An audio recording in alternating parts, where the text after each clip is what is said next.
Download aplikasi Tarbiyah Sunnah di handphone Anda. Tersedia di Google Play dan App Store. Bismillahirrahmanirrahim.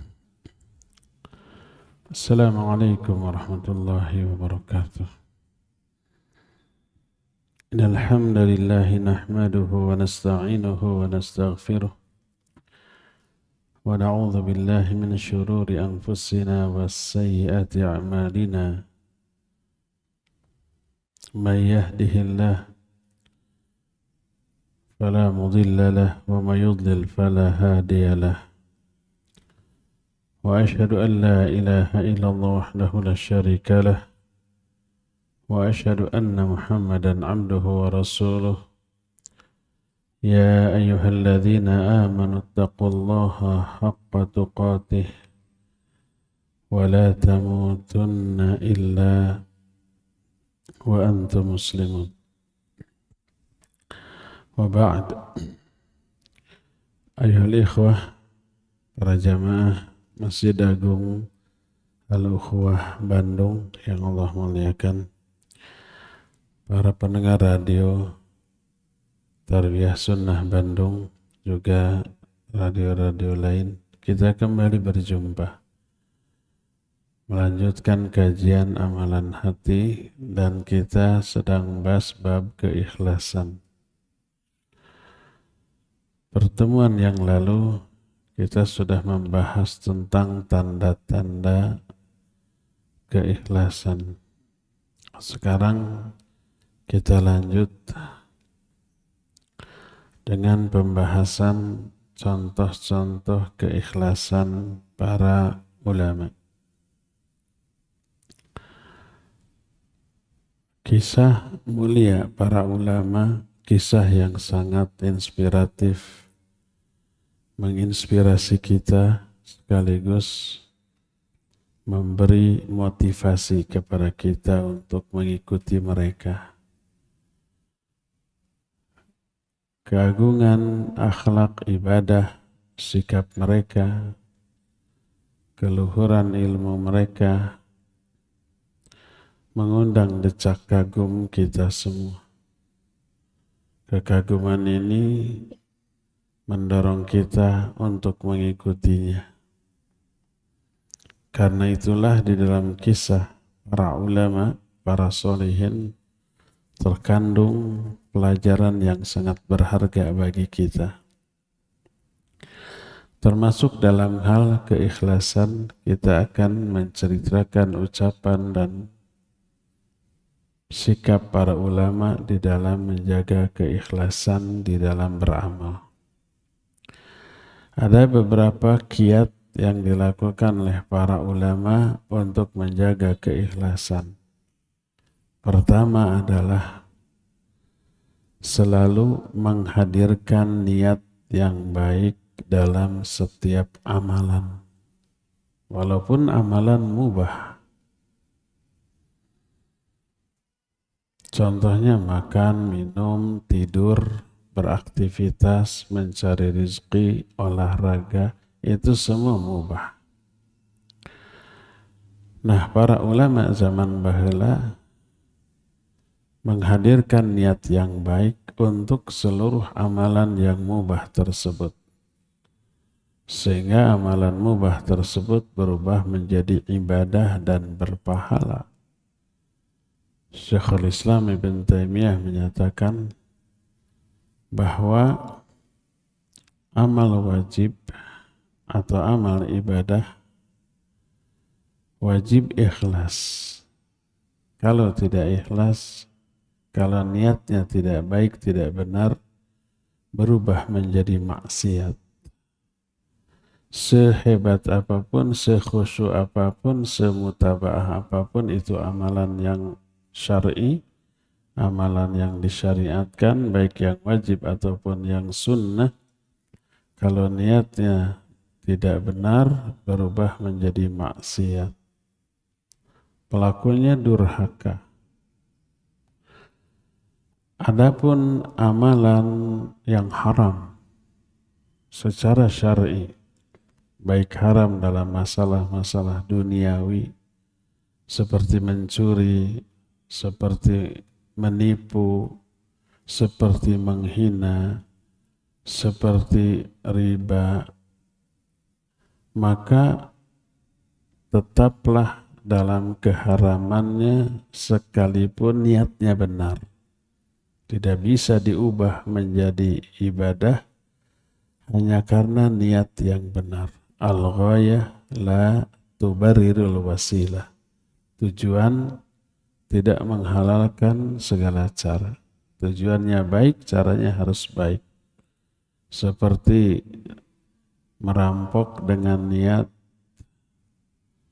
bangun masjid untuk menggalang dana. Niat bangun masjid bagus, tapi caranya menipu, merampok, mencuri tidak merubah pencurian, perampokan, penipuan itu menjadi ibadah walaupun dengan niat yang benar. Semua pencopet, pencuri, koruptor, niat mereka mencuri itu baik, yaitu untuk menafkahi anak dan istri. Baik kan niatnya. Tapi tetap itu haram. Itu tentang dunia. Demikian juga tentang agama. Mengada-adakan kebid'ahan, menambah, mengurangi, merubah. Niatnya baik. Semua kebid'ahan niatnya baik. Tapi caranya dengan menambah-nambah, mengurang, merubah agama. Maka tetaplah haram. Tetaplah tidak boleh. Jadi kalau amalan yang disyariatkan wajib niatnya baik. Kalau niatnya tidak benar berubah menjadi maksiat. Kalau kemaksiatan tetaplah maksiat, tidak bisa menjadi ibadah walaupun niatnya baik. Menghina umpamanya. Itu tetaplah dosa walaupun niatnya baik. Niatnya menasihati, tapi isinya menghina. Saya tidak berniat bermaksud menghina, tapi isinya hinaan. Mau berniat mau tidak tetap itu hinaan, tetap itu dosa. Nah sekarang yang ketiga di tengah-tengah.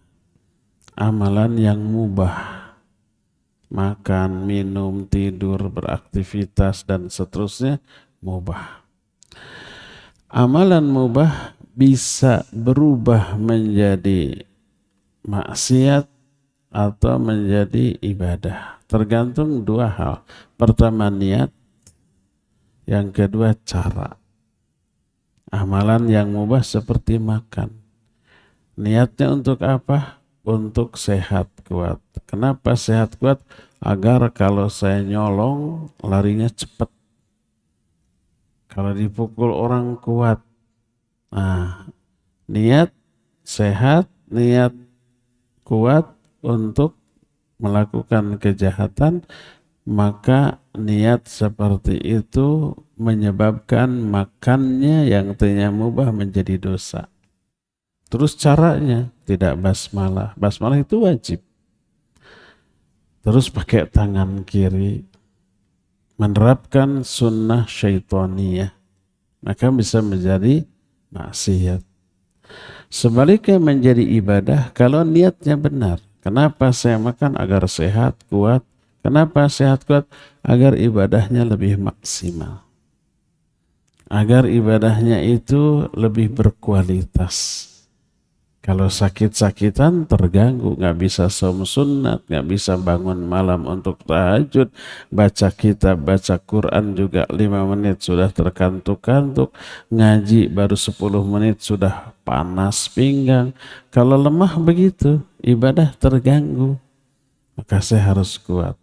Agar kuat, makannya harus bagus, gizinya, kadarnya dan seterusnya. Meniatkan makan untuk itu ibadah. Terus menerapkan sunnah Nabi SAW. Bismillah, pakai tangan kanan dan seterusnya. Nah, semuanya aktivitas yang mubah dengan niat yang baik bisa menjadi ibadah. Itu pertama. Yang kedua, semuanya ditujukan lillahi ta'ala. Maka Imam Ahmad berkata kepada anaknya, Abdullah bin Ahmad bin Hambal rahimahumallah. Kata beliau, ya bunayya anwil khaira fa innaka la tazalu bi khairin ma nawaital khair. Wahai anakku, niatkan kebaikan dalam semua amalan. Niatkan, tetapkan niat yang baik dalam semua perbuatan, karena kamu akan tetap dianggap baik oleh Allah selama kamu meniatkan yang baik. Bahkan berkata Zubaid al-Yami rahimahullah, anwi fi kulli syai'in turiduhul khaira hatta khurujika ilal kunasah. Niatkan kebaikan dalam semua aktivitas yang kamu ingin lakukan. Walaupun kamu keluar untuk ke tempat pembuangan sampah. Kenapa ke sana? Ya, untuk membuang sampah agar sampah ini tidak berserakan di mana-mana lalu menjadi madarat. Tidak seperti itu. Pokoknya kemanapun, termasuk kita tidur untuk ibadah, kita keluar untuk ibadah, kita olahraga juga untuk melakukan ibadah. Nanti ada contoh para ulama tentang olahraga ini. Nah, oleh karena niat melakukan aktivitas harian untuk menopang ibadah, maka dia tidak akan melakukan kegiatan harian yang bisa merusak ibadah. Kalau tidur, dia tidak akan tidur kemalaman jam 12, jam 1 baru tidur. Karena akan merusak. Nggak bisa bangun tahajud. Subuh juga mungkin masih terkantuk-kantuk. Ba'da subuh masih ngantuk, nanti tidur lagi. Dia ukur waktu tidurnya yang kira-kira bisa menunjang ibadah. Demikian juga makan. Kalau makan sekedar untuk membuat sehat, dia tidak akan banyak-banyak sampai kenyang, kemerkaan, lalu malas. Demikian juga kalau umpamanya dia mencari rizki, ingat mencari rizki itu yang didapat dari rizki untuk menopang ibadah, bukan merusak ibadah. Mencari rizki yang diniatkan untuk ibadah tidak mungkin mengorbankan ibadah. Saat sholat masih bekerja, masih dagang, melakukan transaksi atau aktivitas yang haram. Katanya untuk ibadah, tapi melalaikan ibadah. Nah, orang yang meniatkan segala sesuatu untuk ibadah, maka tidak akan merusak ibadahnya. Berkata Ibrahim An-Nakhai, lam yakun Abdurrahman bin Yazid ya'malu syai'an illa binniyah hatta in kana yashrabul ma bin niyah. Abdurrahman bin Yazid tidak pernah beramal apapun tanpa niat. Sampai makan dan minum pun dengan niat. Maknanya makan dan minum diniatkan agar untuk menopang ibadah. Muhammad bin Abi Hatim, seorang penulis atau sekretarisnya Imam Bukhari. Imam Bukhari itu di dalam menulis kitab-kitab dibantu. Salah satunya Muhammad bin Abi Hatim. Seorang ahli hadis juga. Muridnya Imam Bukhari.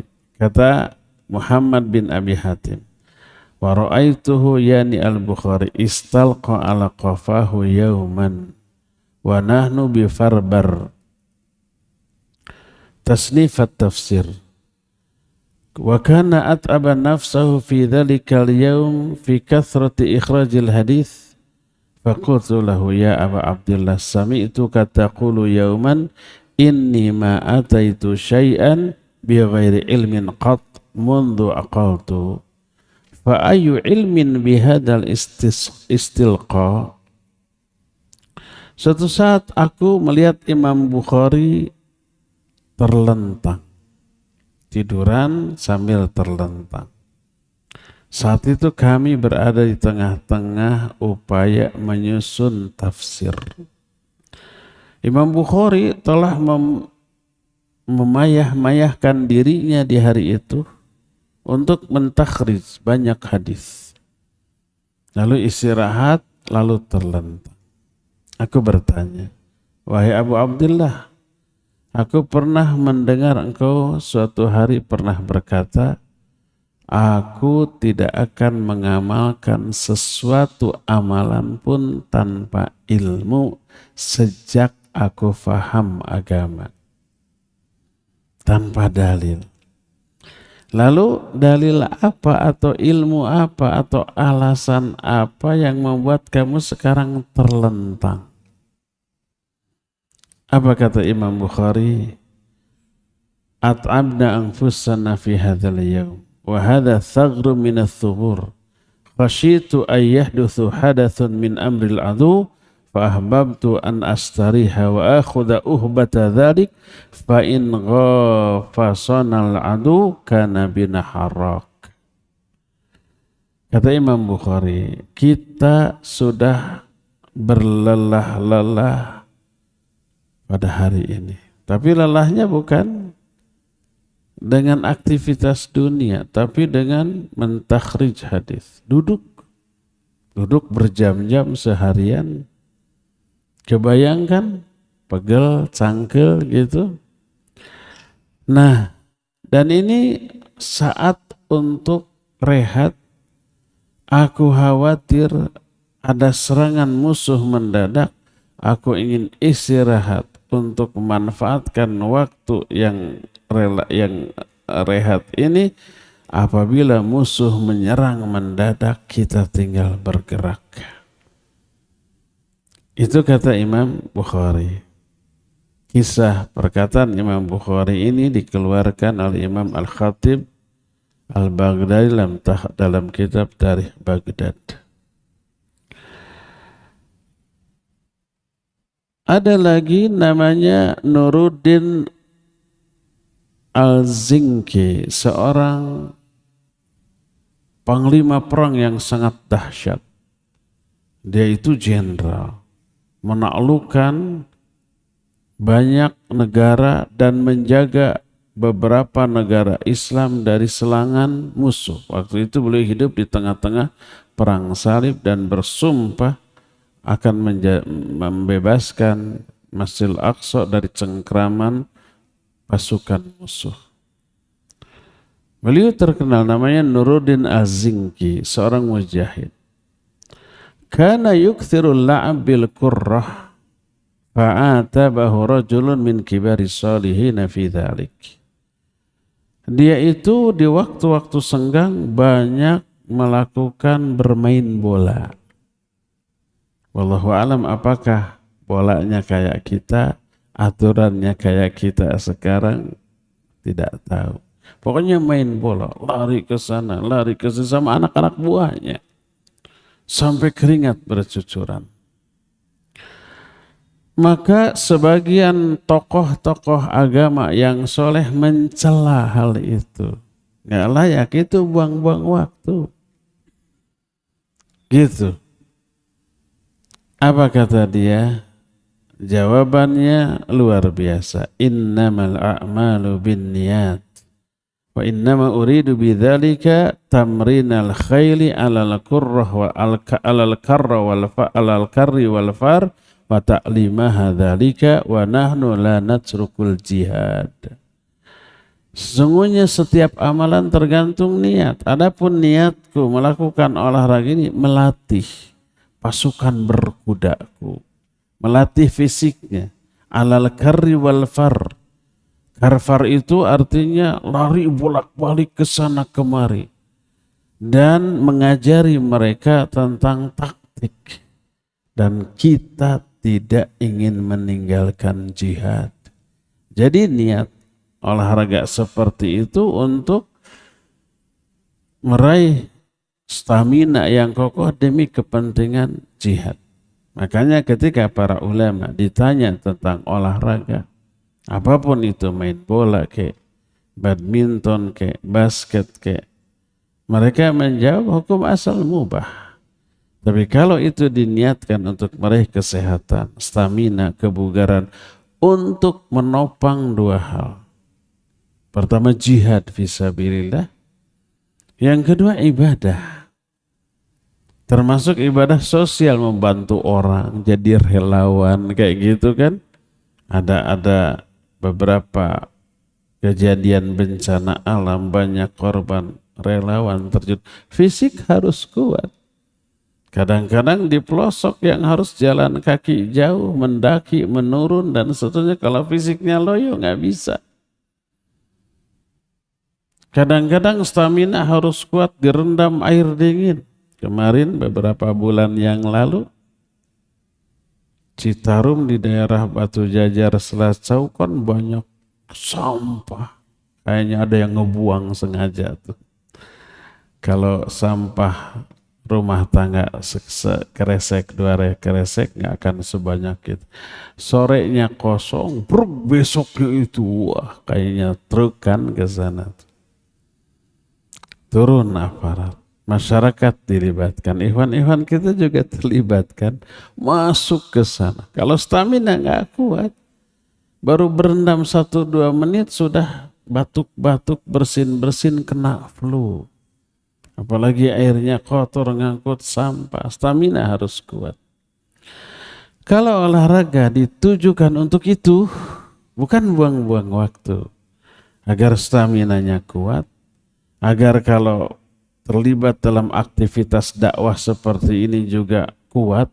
Ada kajian 2-3 kali, panitia itu menguras tenaga, menguras energi.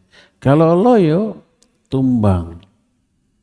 Maka olahraga diniatkan untuk itu.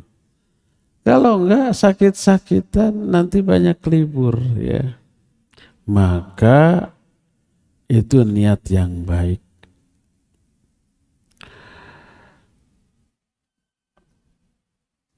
Berkata Ibnu Asakir dari Abul Husain An-Nuri. Abu Husain An-Nuri ini, dia suatu saat menumpang perahu. Di dalam perahu itu ada khamr dan nakoda. Ada beberapa gentong gitu. Isinya apa? Khamr. Dia bertanya kepada si nakoda, ini apa dan untuk siapa? Dijawab, ini khamr untuk al-mu'tadid, seorang penguasa, setoran gitu. Padahal dia muslim. Maka berdirilah Abul Husain ini, lalu dia memukul tong-tong tersebut dengan kayu yang ada di tangannya sampai pecah tumpah semuanya. Pas mau memecahkan tong yang terakhir, dia urungkan. Dia nggak jadi. Nakoda marah. Akhirnya dia menepi, memanggil polisi dan ditangkap. Lalu dibawalah ke sang penguasa Al-Mu'tadid ini. Ditanya oleh penguasa, man anta, kamu siapa? Dijawab, ana Abul Muhtasib. Ditanya, wa man wallakal hisbah, siapa yang memberi wewenang kepadamu, memberi titah untuk menghancurkan gentong-gentong minuman? Dia menjawab, alladzi wallakal khilafah ya Amirul Mukminin. Yang memerintahkan aku adalah yang menjadikan kamu sebagai khalifah, hai Amirul Mukminin. Kamu ini dijadikan khalifah oleh siapa? Oleh Allah Azza wa Jalla. Allahumma malikal mulki tu'til mulka man tasha wa tanzi'ul mulka mimman tasha. Ya Allah, engkau pemilik semua kerajaan. Engkau memberikan kekuasaan kepada siapa saja yang engkau kehendaki. Jadi kalau ada orang yang berkuasa, itu Allah yang ngasih itu. Kalau begitu yang berkuasa pasti diridhoi oleh Allah? Ya tidak, seperti Allah ngasih harta kepada orang bukan karena bentuk kasih sayang. Orang kafir, orang durhaka lebih banyak dikasih harta oleh Allah daripada orang mukmin yang taat kan. Demikian juga kekuasaan. Tapi yang jelas seorang dikasih berkuasa itu karena Allah yang membuat dia berkuasa. Jadi dia bilang yang menyuruh saya adalah yang menjadikan engkau sebagai khalifah wahai Amirul Mukminin. Lalu dia tertunduk. Si khalifah ini tertunduk. Kemudian dia mengangkat lagi kepalanya. Lalu bertanya lagi, "Malladzi hamalaka ala ma fa'alta?" Apa alasanmu melakukan apa yang sudah kamu lakukan, yaitu memecahkan tong-tong berisi minuman yang memabukkan tadi? Apa alasanmu? Dia menjawab, syafaqatan alaik lidaf'id dharari anka, karena kasihan kepadamu, karena sayang kepadamu, aku ingin menghindarkan madarat dari dirimu.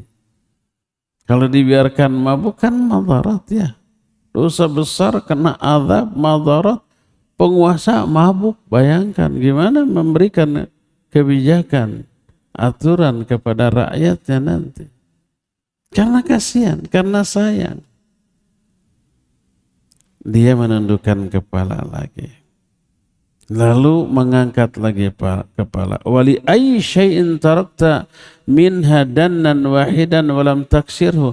Lalu kenapa kamu menyisakan satu tong? Tidak dipecahkan aja semuanya gitu. Apa jawabnya? Coba lihat.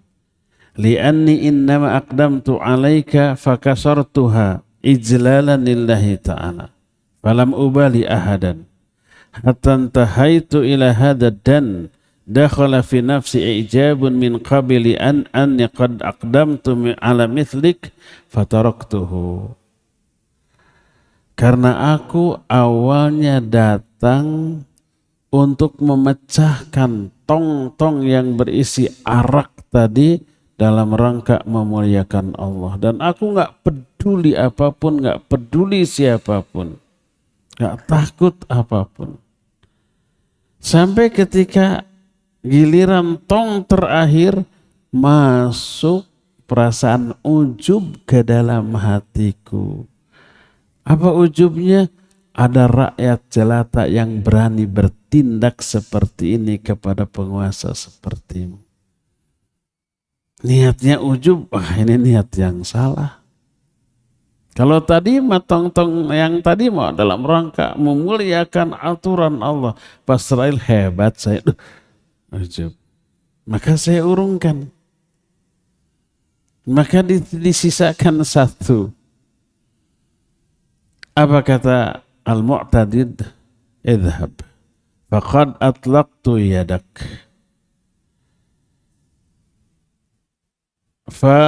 Ghair ma ahbabta an tughayyiru minal munkar.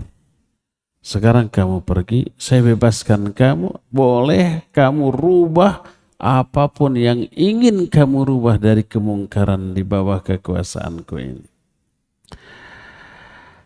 Maka apa kata An-Nuri, kata Abul Husain An-Nuri, al-an inqabadha azmi anit taghyir.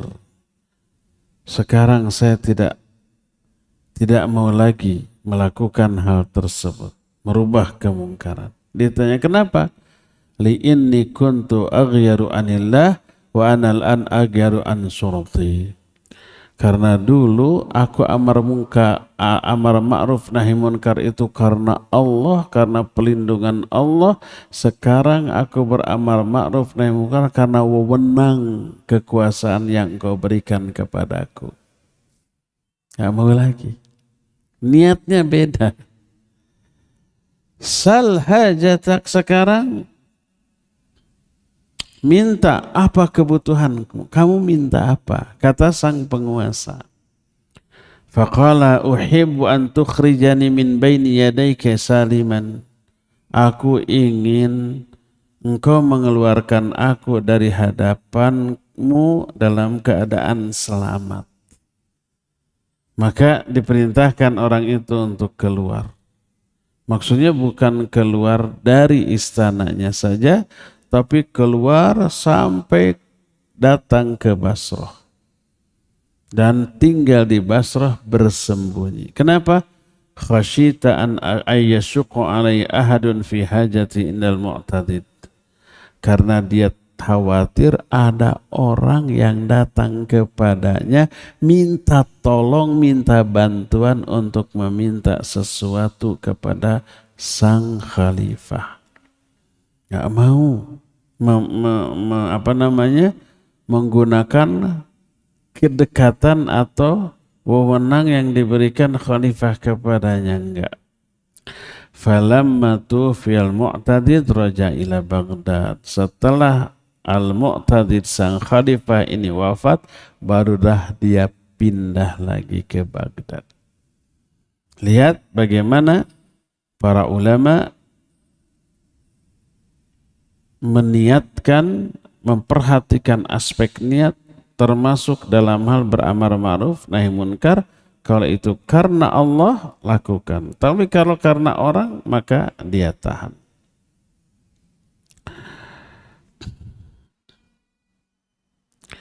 Dan banyak lagi beberapa kisah lain dari kalangan para ulama. Intinya pertama, agar kita bisa memiliki keikhlasan seperti mereka, hadirkan niat yang baik dalam melakukan setiap amalan, termasuk amalan-amalan dunia, ya, apalagi amalan akhirat.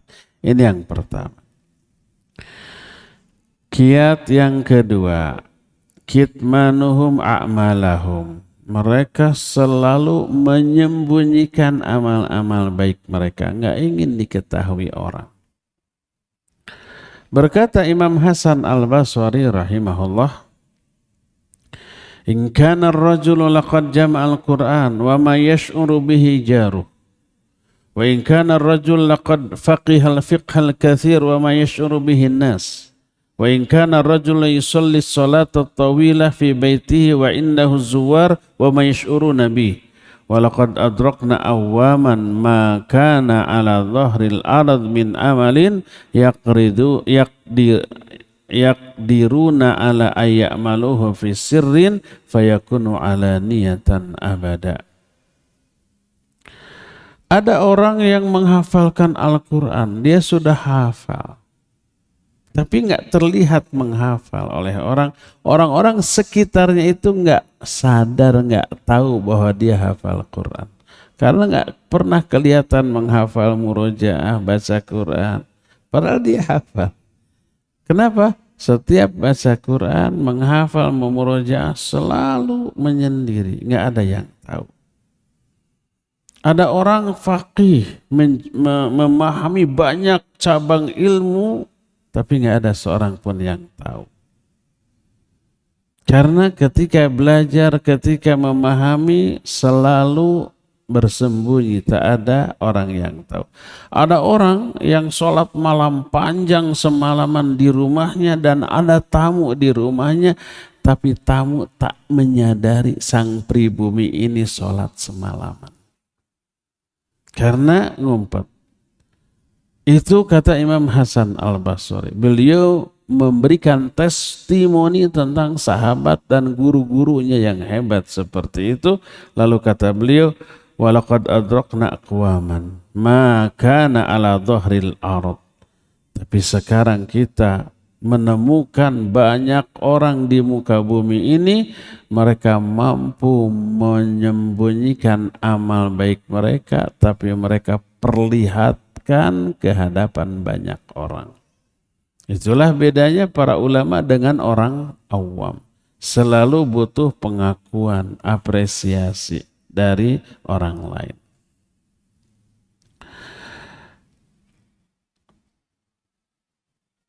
Ibnu Muhayriz rahimahullah, dia disebut min ahrasin nas ayyaktuma min nafsihi ahsana ma indahu. Dia ini orang yang paling pandai menyembunyikan kebaikan-kebaikan dari amalan yang dilakukannya. Termasuk Al-Qadhi Syuraih, itu di rumahnya itu ada sebuah ruangan. Setiap hari Jumat dia masuk ke ruangan itu. Dari malam Jumatnya, hari Kamis sore ba'da sholat Isya, dia masuk ke ruangan itu. Dan keluar lagi esok pagi Jumat, mandi lalu ke masjid. Tak ada seorang pun yang mengetahui apa yang dilakukan di dalam ruangannya tersebut. Hanya tahu sholat subuh datang ke masjid, sudah sampai syuruk, kemudian sampai Jumat dia baru keluar lagi untuk melakukan aktivitas. Dan banyak lagi contoh-contoh lain dari kalangan para ulama yang menyembunyikan amal-amal baik mereka agar tidak diketahui orang. Oleh karena itu jamaah sekalian, lakukan amal-amal yang diperintahkan oleh Allah dari amalan sunnah. Berusahalah untuk menyembunyikan dan tidak seorang pun yang mengetahuinya.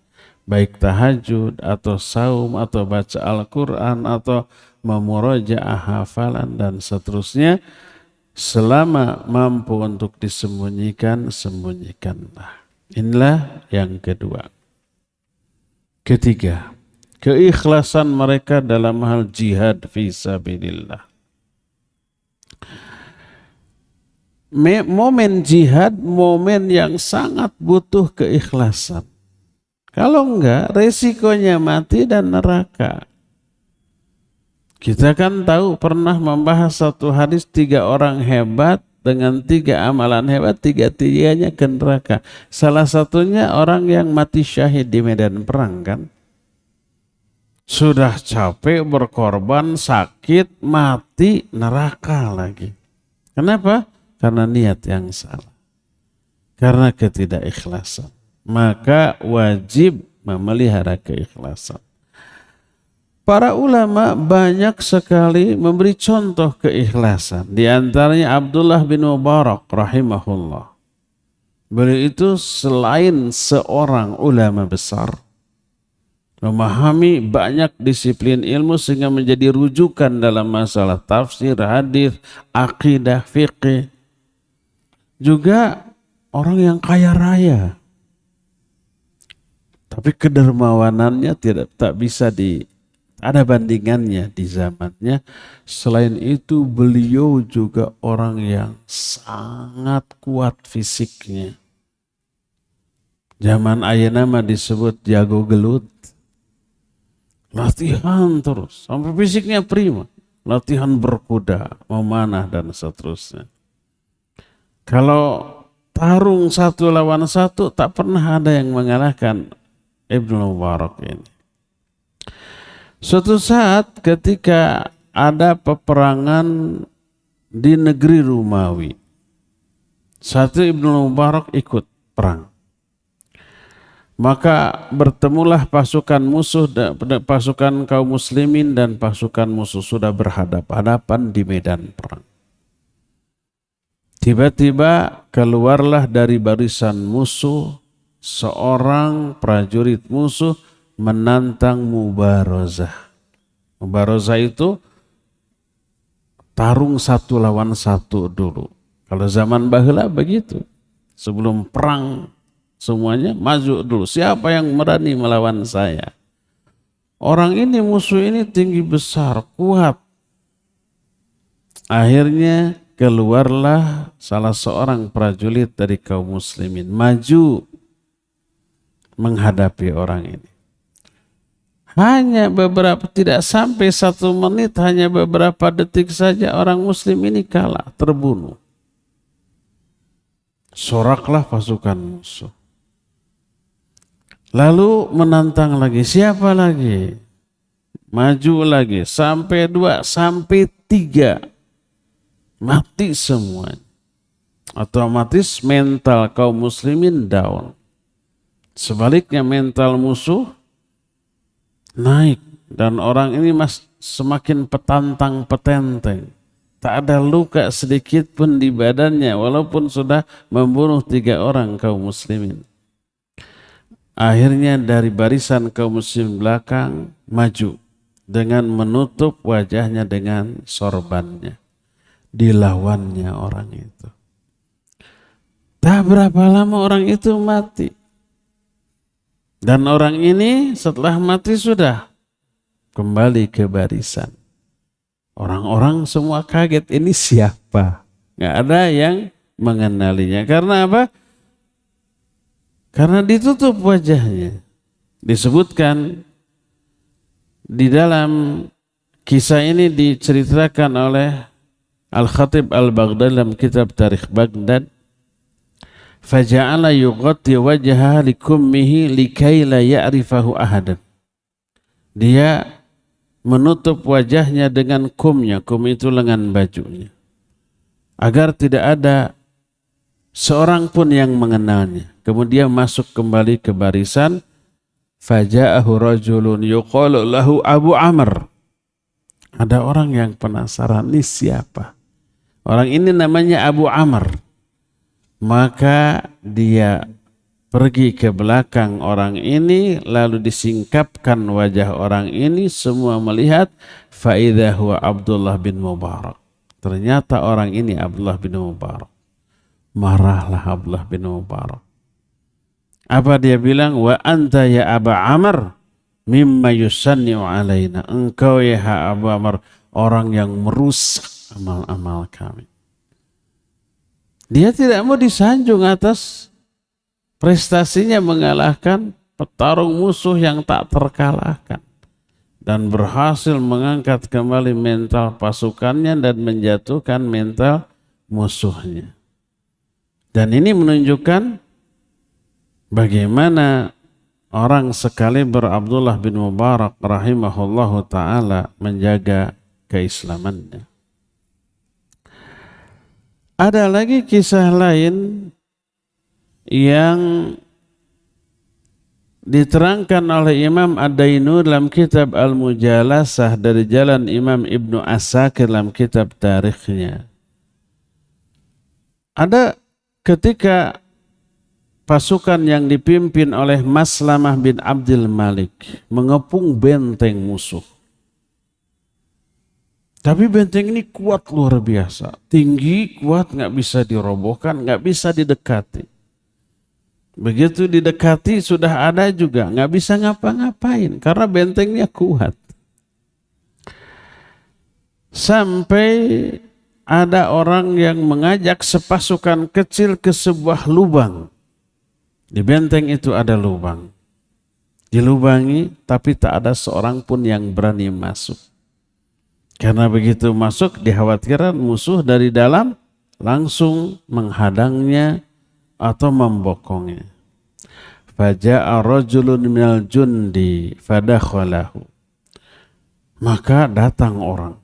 Saya masuk duluan. Masuk. Akhirnya setelah masuk diikuti oleh pasukan-pasukan lainnya. Setelah dia membabat penjaga gerbang, maka gerbang itu dibuka dari dalam. Dengan cara seperti itu pasukan kaum muslimin dari luar bisa masuk ke dalam. Dengan cara seperti itu fafatahallahu alaihim. Maka Allah pun menaklukkan benteng itu untuk mereka. Fanada munadi Maslamah aina sahibun naqaba. Setelah perang selesai, musuh ditaklukkan, benteng itu ditaklukkan, maka Maslamah mengutus orang untuk mencari, berteriak, siapa yang tadi pertama kali masuk ke dalam lubang tadi? Sebab dia yang membuka pertahanan musuh. Dia yang menjadi penyebab tertaklukannya benteng tersebut. Dipanggil sekali, 2 kali, sampai 4 kali, tidak ada yang menyahut. Setelah 4 kali, lalu ada seorang yang datang, ana ayyuhal amir sahiban naqabah. Saya wahai sang Amir, saya yang masuk ke lubang itu yang pertama kali.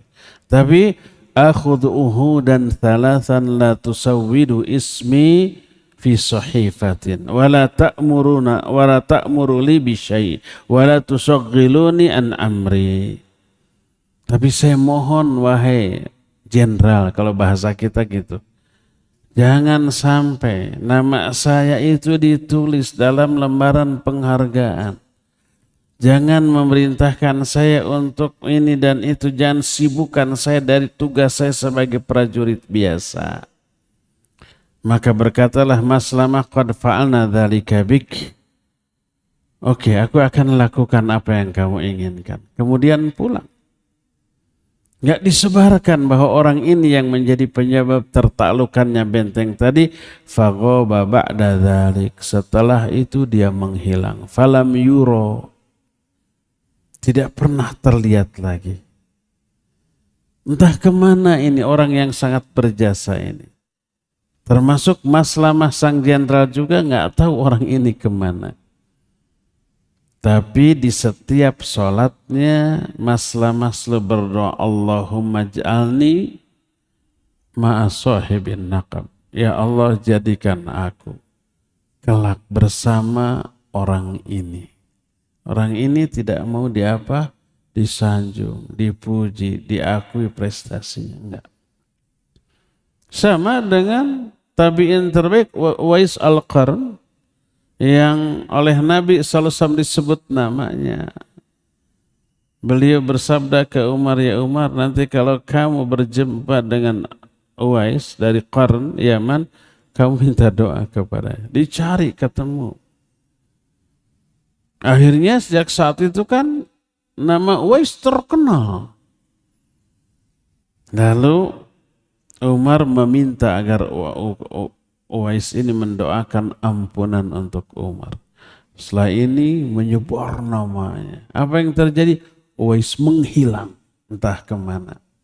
Karena nggak ingin diketahui orang, apalagi dengan sanjungan. Karena apa? Karena itu bisa membuat dia ujub, merusak amalnya dan seterusnya. Inilah keikhlasan para ulama dalam hal jihad. Termasuk keikhlasan mereka dalam bersedekah membuat kita berdecak kagum. Seorang cucu Rasul sallallahu alaihi wasallam, Habib asli turunan Rasul sallallahu alaihi wasallam, namanya Ali bin Husain Zainal Abidin. Jelas ini turunan Nabi, diakui oleh semua ulama. Kalau malam hari, orang-orang semua tidur, dia memikul karung yang berisi gandum di atas punggungnya. Dia letakkan gandum-gandum itu di depan rumah-rumah janda-janda, para fuqara, orang-orang miskin. Maksudnya janda-janda tua, bukan janda muda yang kaya. Tidak semua janda perlu dibantu. Banyak janda kaya. Ini janda-janda tua yang miskin fakir dikasih. Orang-orang semua tidak tahu siapa yang meletakkannya. Suatu saat Ali bin Husain Zainal Abidin pernah menyatakan, inna shadaqata fi sawadil lail tudfi'u ghadabar rahman. Sesungguhnya bersedekah di pertengahan malam, ketika semua orang tertidur, itu bisa memadamkan kemarahan Allah Subhanahu wa ta'ala. Ini dikutip oleh Imam Ibnu Asakir dalam kitab tarikhnya, Imam Abu Nuaim dalam kitab Hilyahnya, bahwa pernah Nabi selesai menyatakan, inna shadaqata sir tutfitu ghadabar rabbi. Sedekah sir, yang sembunyi-sembunyi nggak ada yang tahu, itu bisa memadamkan murka dari Allah Azza wa Jalla. Dia tidak membiarkan pembantunya, khadimnya, atau hamba sahaya budaknya untuk memikulkan, enggak. Dia sendiri. Agar apa? agar tak ada seorang pun yang tahu. Keluarganya tidak tahu, pembantu-pembantunya juga tidak tahu. Wa baqiya ala dzalika muddatan. Ini terus terjadi selama beberapa waktu. Dan ternyata apa yang terjadi di atas punggung kulit Ali bin Husain Zainal Abidin ada tanda hitam. Bekas apa? Bekas memikul karung tersebut. Dan itu diketahui ketika beliau wafat dan dimandikan. Terlihat bekas-bekas karung yang dipikulnya lecet-lecet kemudian menghitam. Setelah beliau meninggal tak ada lagi karung gandum yang diletakkan di depan rumah para fuqara dan masakin. Barulah orang-orang tahu, oh ini Ali bin Husain Zainal Abidin. Selama hidupnya enggak tahu. Berkata Syaibah bin Nu'amah, kana Ali bin Husain yubakhilu falamma mata wajadu ya'ulu mi'ata ahli baitin bil Madinah. Wa innama kanu yubakhilunahu innahum kanu la yarawnahu yatasaddaq alaniya. Dulu Ali bin Husain berpura-pura bakhil. Dia enggak pernah ngasih ke orang. Dan orang-orang juga tidak pernah melihat dia sedekah. Menolong orang enggak pernah. Ketika Ali bin Husain ini meninggal, mereka mendapatkan ratusan fuqara dan masakin tidak lagi bisa makan. Karena apa? Karena tidak ada lagi yang memberi makanan kepada mereka setelah wafatnya Ali bin Husain ini. Hal itu disebabkan karena Ali bin Husain tidak pernah melakukan sedekah secara terang-terangan, selalu beliau lakukan secara sembunyi-sembunyi. Berdasarkan hal itulah lihat apa yang dilakukan oleh para ulama tentang keikhlasan. Termasuk salah satunya adalah Abdullah bin Mubarak rahimahullahu ta'ala. Diceritakan oleh Imam Khatib al-Baghdadi dalam kitab Tarikh Baghdad. Juga Imam Ibnu Asakir dalam kitab tarikhnya. Karena kathir al-ikhtilaf ila tarusus wa kana yanzilu riqqah fil khan. Ibnu Mubarak suatu saat dia itu sering bolak-balik ke suatu tempat namanya Tarsus. Dia singgah di sebuah desa namanya Khan.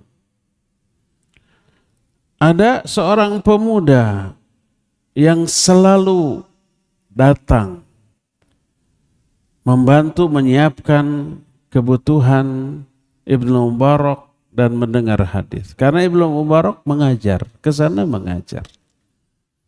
Karena sebagai muridnya dia melayani dan mendengarkan hadis. Terus berlangsung selama beberapa lama. Maka suatu saat Abdullah bin Mubarak ini kembali ke Raqqah, tempat beliau mengajar, dan beliau tidak melihat pemuda tadi. Lalu ada panggilan perang. Seusai perang berlalu, beliau tergesa-gesa kembali ke Raqqah mencari sang pemuda. Di mana pemuda tadi? Orang-orang menjawab, innahu mahbusun lidainin rakibahu. Dia ini ditahan, dipenjara karena hutang. Maka berkata Abdullah bin Mubarak, kam mablagh dainihi, berapa hutangnya? Disebut 10.000 dirham. 1 dirham ini sekarang seharga 70.000 rupiah kalau dirupiahkan. 10.000 dirham berapa? 10.000 kali 70.000. 1 kali 7, 7. tambah nolnya berapa? 8 ya. 10.000 4, 70.000 4, jadi 8. 7 dengan 8 nol, berapa tuh? 700 juta ya. Hutangnya 700 juta. Maka Abdullah bin Mubarak minta ditunjukkan ke rumah orang yang memberi hutang tersebut.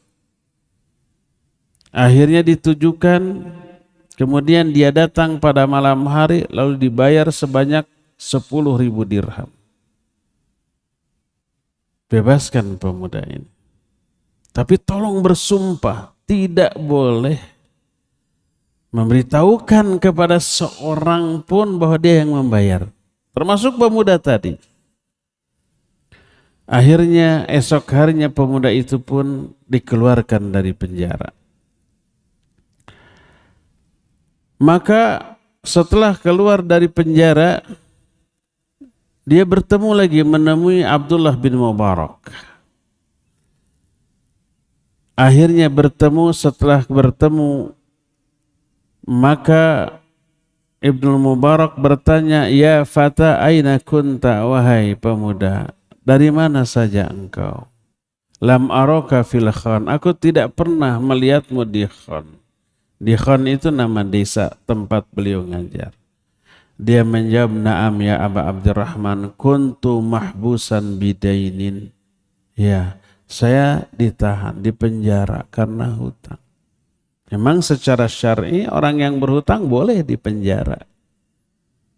Kita kemarin sudah menjelaskan hadisnya.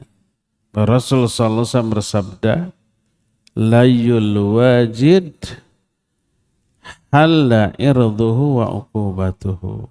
Layul wajid itu orang yang berhutang, padahal dia mampu membayar hutang tapi nggak bayar-bayar gitu. Halal kehormatannya, halal hukumannya. Boleh digibahi dan tidak dosa, boleh dicela dan tidak dosa, dan boleh dipenjara, dihukum. Itu aturan syariat, kata Rasulullah SAW. Jadi pemuda ini, saya dipenjara karena hutang. Kata Ibnu Mubarak, "Fakaifa kana sababu khalasika?" Lalu kenapa sekarang kamu bebas? Kata pemuda ini, "Ja'a rajulun faqadha daini wa lam a'lam bihi hatta kharajtu minal habs." Ada orang yang membayarkan hutangku, aku tidak tahu sampai aku keluar dari penjara. Sampai sekarang aku nggak tahu siapa yang bayarkan hutangku. Padahal siapa? Ibnu Mubarak. Maka berkata Ibnu Mubarak, "Ya fata, ihmadillah ala ma wufiqu laka min qada'i dainik." Kata Ibnu Mubarak, "Wahai pemuda, bertahmidlah engkau kepada Allah atas kemudahan yang Allah berikan kepadamu untuk membayar hutangmu." Dan orang yang memberi hutang itu tidak memberitahukan sampai Ibnu Mubarak meninggal. Setelah Ibnu Mubarak meninggal, baru bilang ke pemuda tadi, yang membayarkan kamu itu Ibnu Mubarak. Oleh karena itulah maka berkata Imam Ahmad bin Hanbal rahimahullah tentang Ibnu Mubarak, "Ma rafa'allahu Ibnu Mubarak illa bi khabi'atin kanat lahu." Tidaklah Allah mengangkat derajat Ibnu Mubarak kecuali karena amal-amal baik yang selalu dia sembunyikan dari pengetahuan orang. Berdasarkan hal itulah maka kita melihat bagaimana Ibnu Mubarak ini memperoleh kemuliaan yang agung di mata para ulama setelahnya. Termasuk ketika umpamanya para ulama membeberkan tentang Abdullah bin Mubarak, bagaimana penilaian mereka tentang Abdullah bin Mubarak, pujian mereka kepada beliau begitu panjang. Beliau ahli ibadah, beliau ahli ilmu, beliau orang yang kuat dan cekatan, beliau orang yang tidak pernah lalai untuk mengikuti jihad, dan beliau pun orang yang kaya raya, tapi kedermawanannya tidak ada yang menyamainya. Sampai nanti ada kisah Ibnu Mubarak itu mengajak orang-orang di kampungnya untuk haji. Berapa sajalah biayanya. Orang-orang berdatangan. Saya punya biaya sekian, hayu. Dimasukkan ke dalam peti, masing-masing uang orang itu dikantongin. Karena dulu bukan kertas ya, logam. Ada perak, ada emas. Masing-masing dikantongin dan dinamin, masukkan ke peti ini. Lalu berangkat semua, dipimpin oleh Abdullah Mubarak. Dan petinya tidak dibawa, dikunci. Orang-orang tidak tahu. Disangkanya uang mereka disimpan di Abdullah bin Mubarak. Di perjalanan seluruh akomodasi, konsumsi, transportasi ditanggung sama Ibnu Mubarak. Dengan makanan yang sangat memuaskan. Mereka kaget, kok uang saya sedikit tapi pelayanan seperti ini. Hajinya plus. Kalau sekarang mungkin bintang 5. Setiap kali singgah di suatu kota selalu menginap di penginapan yang mewah untuk ukuran zaman itu dengan makanan yang sangat memuaskan. Sampai ke Madinah, sampai ke Mekah. Ketika akan pulang, oleh-oleh apa yang kalian inginkan untuk keluarga kalian. Ingin ini, ingin semuanya dibelikan. Akhirnya pulang ke kampung halaman.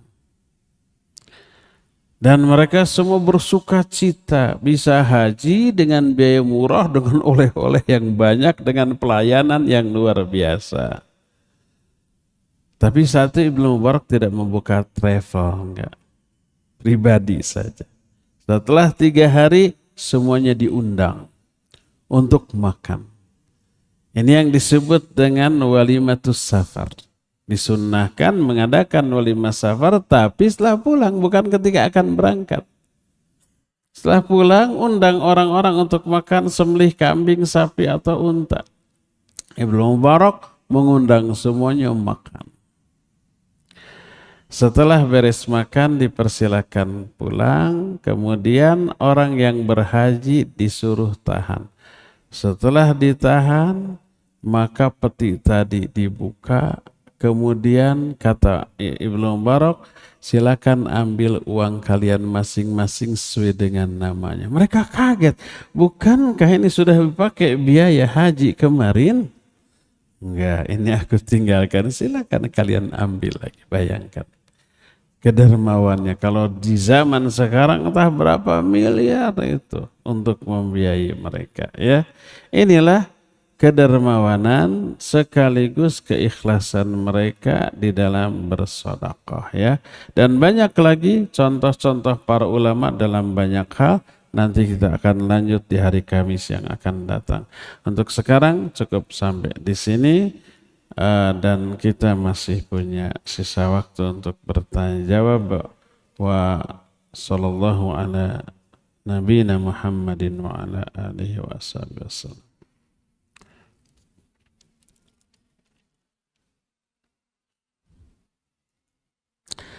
Assalamualaikum warahmatullahi wabarakatuh. Waalaikumsalam warahmatullahi wabarakatuh. Afwan Ustaz. Suami saya ketahuan selingkuh. Ini yang kedua kali terjadi. Yang kedua kali terjadi pas saya baru belajar salaf saat ini. Dan telah dikaruniai anak perempuan 4 tahun. Untuk yang kali ini dia minta maaf dan janji untuk bertobat juga belajar salaf. Tapi permintaan maaf ini dilakukan via telepon dan WhatsApp karena suami bekerja di luar kota dan belum bisa pulang. Saya mau memaafkan tapi saya masih teringat-ingat sampai menjadikan badan saya bergetar. Tidak normal saat beraktivitas, tidak khusyuk saat sholat. dan saya kadang bicara baik, kadang kasar kepada suami jika sedang teringat. Bagaimana caranya saya ikhlas tanpa bertemu dan tidak khusyuknya saya saat salat? Apakah tanda Allah tidak mau bertemu saya? Allahul musta'an. Atau apa suaminya ada di sini? Ikhwan tong kitu atulah. Kalau selingkuh pertama dosanya bukan ke istri loh. Tapi ke siapa? Kepada Allah Subhanahu wa taala. Istri bisa dibohongi. Yang dua kali ini yang ketahuan loh. Yang tidaknya mungkin entah berapa kali. Kasihan. Pertama, durhakanya kepada Allah.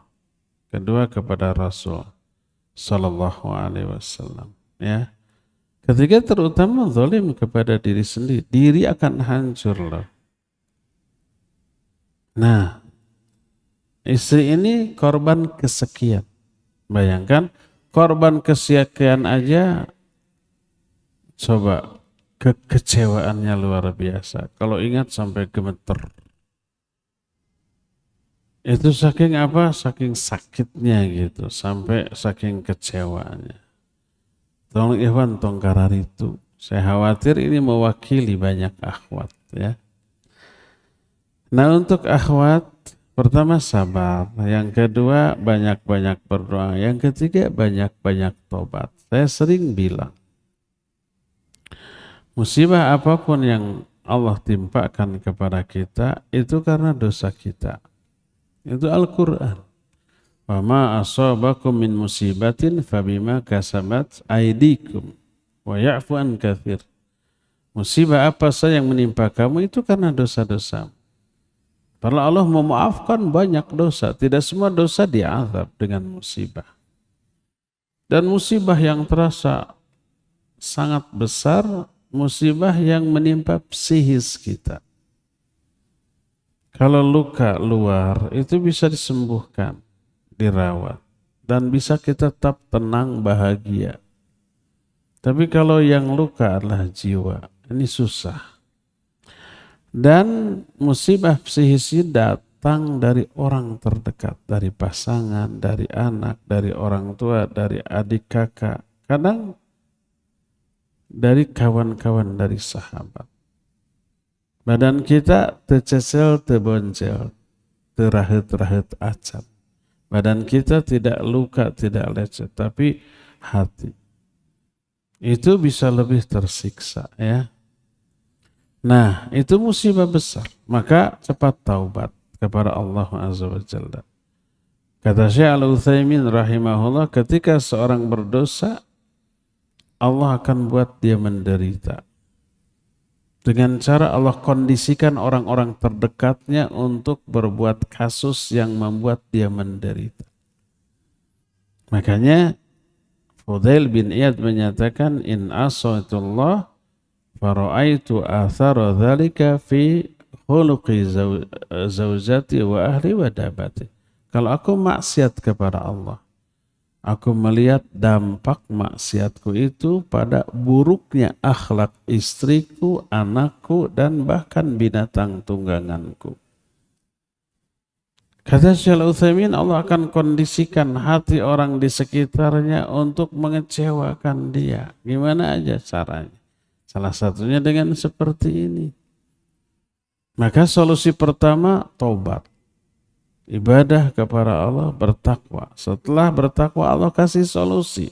Wa may yattaqillah yaj'al lahu makhraja. Siapa yang bertakwa kepada Allah, Allah jadikan jalan keluar. Wa may yattaqillah yaj'al lahu min amri yusra. Siapa yang bertakwa kepada Allah, Allah jadikan semua urusannya mudah. Nanti orang yang nyebelin tadi Allah ubah lagi.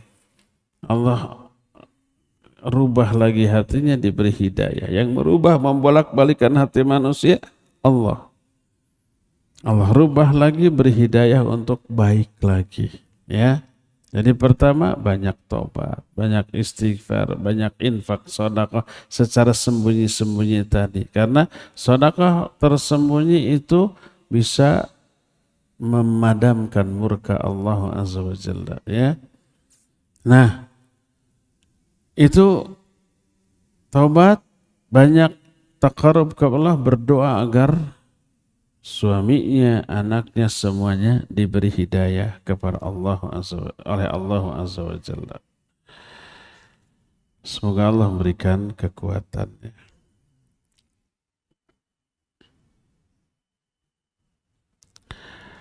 Ini terbalik kasusnya. Afan Ustaz, anak sudah beberapa bulan ini membohongi suami. Kasihan suaminya. Sabar ya ikhwan ya, kalau istrinya begini. Berawal dari ana minta uang dengan nominal sekian. Namun suami memberikan tidak sesuai yang ana minta. Padahal itu ana lihat suami mampu. Beberapa kali meminta bahkan untuk hal yang menurut anak kecil sedikit pun sering ditolak. Bukan karena masalah uang, bukan hanya masalah uang. Dari situ anak emosi Ustadz pada beliau karena kebutuhan batin, ekonomi, dan pada anak-anak pun belum juga beliau penuhi. Lalu uang suami untuk apa? Untuk siapa tuh? Padahal Anda sudah bilang berulang kali karena kondisi sudah mepet dan terbawa emosi juga sehingga saya terjerumus ke dalam pinjol. La ilaha illallah. Ini bukan durhaka ke suami, tapi durhakanya kepada Allah. Orang yang terlibat riba hancurlah, sudah dicabut barokah rizkinya, barokah hidup. Waliyadzubillah. Terjerumus ke dalam pinjol untuk memenuhi kebutuhan pribadi dan keluarga. Berbulan-bulan Ana mencoba menutupi dengan gali lubang tutup lubang. Pada akhirnya malah semakin begak. Ya pastilah. Harus bilang ke suami, saya menyalahkan, kenapa kurang jatahnya gitu. Ana juga merasa stres melihat angkanya. Aduh. Sehingga anak pun memberanikan diri untuk memberitahu beliau kemarin. Beliau kecewa, ya iyalah, sampai tidak bisa marah. Namun anak pun sudah tobat kepada Allah Rabbul Alamin. Anak sangat menyesal. Mohon nasihat Ustaz dan minta doa agar cepat terselesaikan masalah ini. Karena anak benar-benar tidak tenang. Itu hukuman langsung. Mestinya kalau memang kebutuhan mepet, bilang daripada saya pinjam ke pinjol. Dan lebih baik terus terang ke suami. Suami kalau dia punya banyak uang, dia cari uang itu untuk siapa kalau bukan untuk keluarga, ya enggak? Suami bertanggung jawab, kadang-kadang lebih baik dia tidak makan asal istri dan anaknya kenyang. Sok aja abi atau bapaknya sudah makan tadi di luar, padahal kukuru bukan. Yang penting istrinya, anaknya senang kenyang, walaupun dirinya lapar. Ini punya banyak uang, istrinya kepepet, anaknya kan tadi sebut anaknya kebutuhan tidak terpenuhi. Jadi suami ini uangnya untuk apa? Untuk siapa? Padahal sedekah terbesar pahalanya sedekah ke istri, ke keluarga.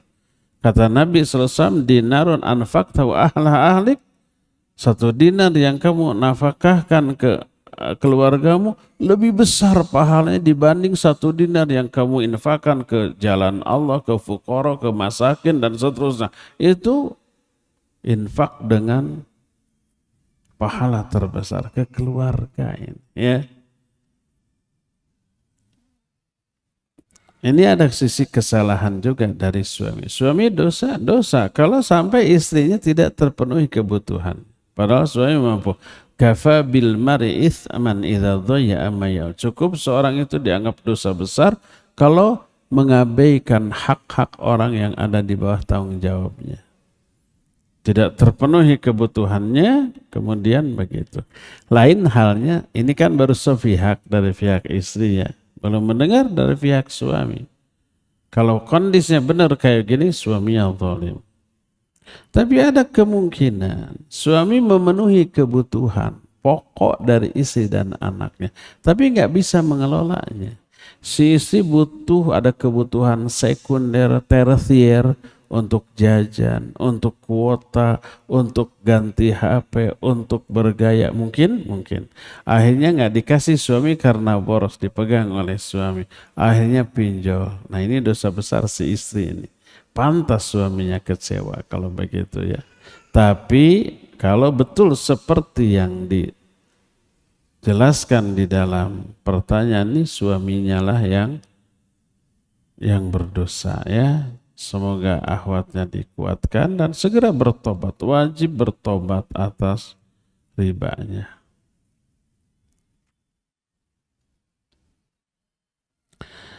Sedekah yang paling utama kepada keluarga, orang tua, kerabat, dan seterusnya. Dan sebaik-baik sedekah kepada kerabat karena mendapat 2 pahala. Yang mau ana tanyakan. Sedekah mana yang paling utama kepada kakak sendiri, tapi kakak anak akhwat semuanya satu keluarga perokok. Akhwat perokok? La ilaha illallah. Tapi hidupnya serba kekurangan dan banyak hutang. Tapi buat beli rokok mampu. Kakak sendiri, tapi kakak anak akhwat semuanya satu keluarga perokok. Ya ampun.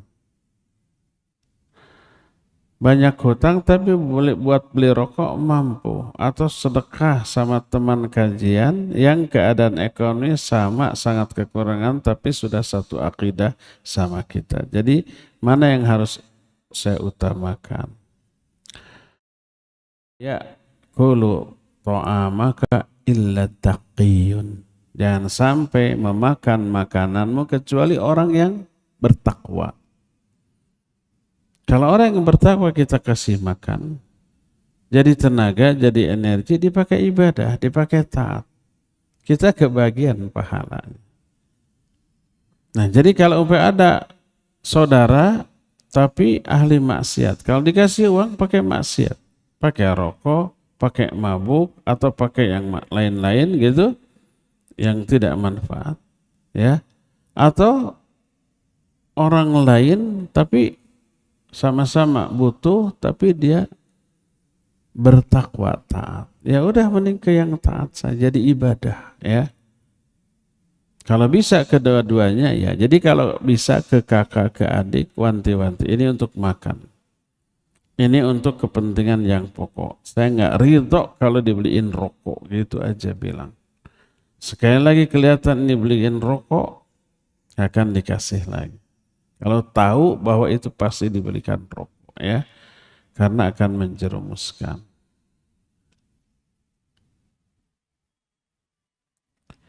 Boleh nggak berandai-andai? Seandainya rumah anak dekat rumah ustaz, anak akan datang tiap hari untuk belajar. Nggak bisa, karena saya nggak di rumah setiap hari. Kalau mau belajar datang ke kajian-kajian begini.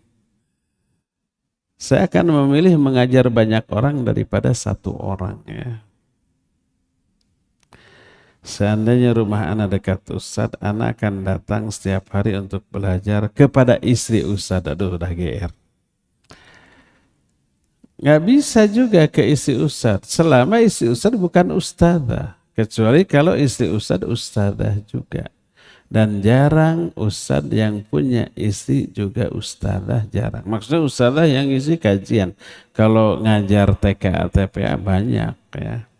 Tapi kalau belajar akidah, tafsir, hadis, fikih, enggak. Ya. Apa saja yang ustadz ajarkan kepada istri ustadz?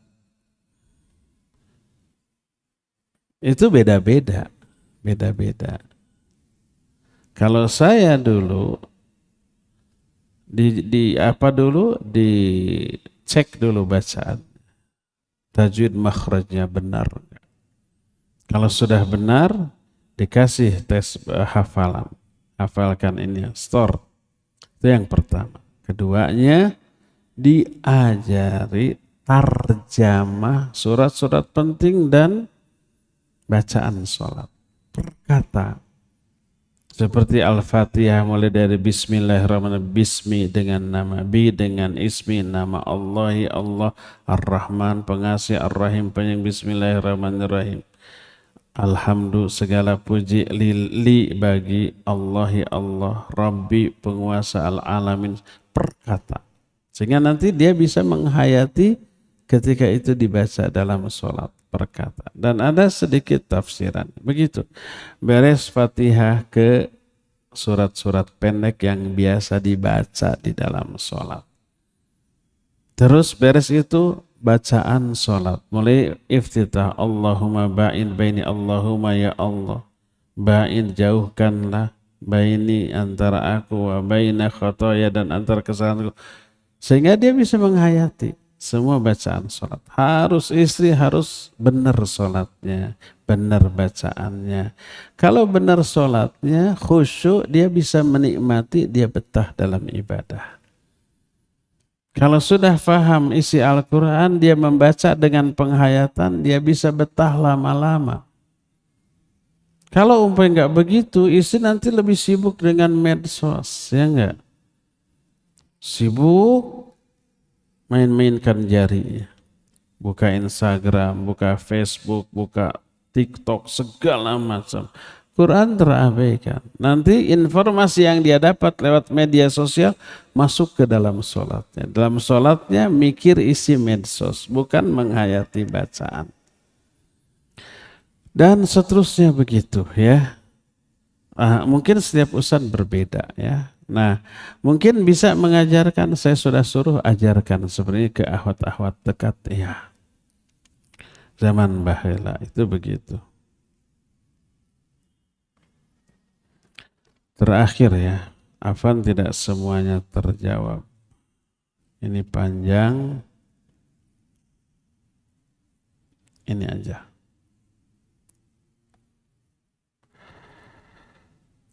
Apakah boleh mengadakan perjalanan bersama akhwat-akhwat tanpa adanya mahram dengan niat menuntut ilmu bersama dari Bandung ke Nurul Iman di Blok M Jakarta? Nggak boleh, karena sudah safar. Kajian di sini banyak, materi yang dibahas di sini juga mungkin pasti sudah ada pernah dibahas di sini. Nggak boleh safar tanpa mahram walaupun untuk thalabul ilm.